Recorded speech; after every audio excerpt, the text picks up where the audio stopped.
আসসালামু আলাইকুম এভরিওয়ান, কেমন আছেন সবাই? পাউরুটি আর দুধ দিয়ে দুর্দান্ত একটা রেসিপি আপনাদের সাথে শেয়ার করব। তো চলুন শুরু করা যাক।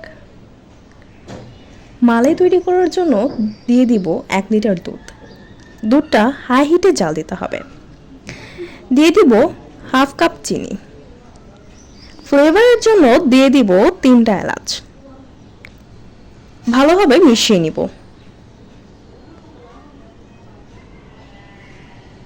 1 লিটার দুধ ঘন করে জাল দিব। ঘন না হলে মালাইটা খেতে ভালো লাগবে না। নামানোর আগে এলাচগুলো তুলে নিতে হবে। মালাইটা ঘন হয়ে আসলে এটা ঠান্ডা হওয়ার জন্য কিছুক্ষণ রেখে দিতে হবে। এখন ক্ষীর তৈরি করব। ক্ষীর তৈরি করার জন্য হাফ লিটার দুধ নিতে হবে।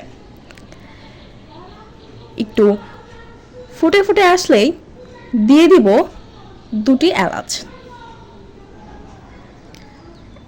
1 চামচ ঘি দিব।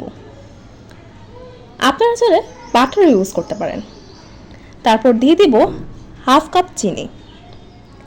এরপর দুধটা ঠান্ডা করে নিব। এলাচগুলো উঠিয়ে নিব। দিয়ে দিব 1 কাপ গুঁড়ো দুধ। ক্ষীরটা ঘন হয়ে আসছে,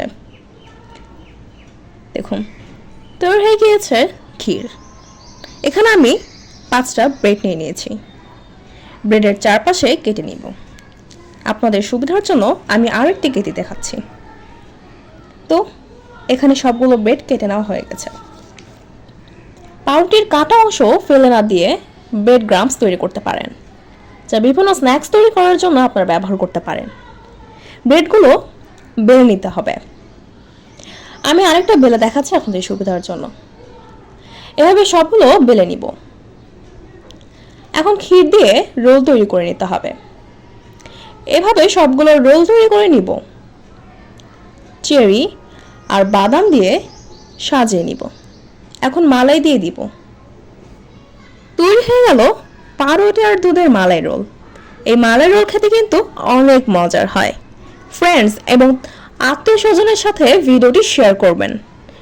সবাই ভালো থাকবেন। আল্লাহ হাফেজ।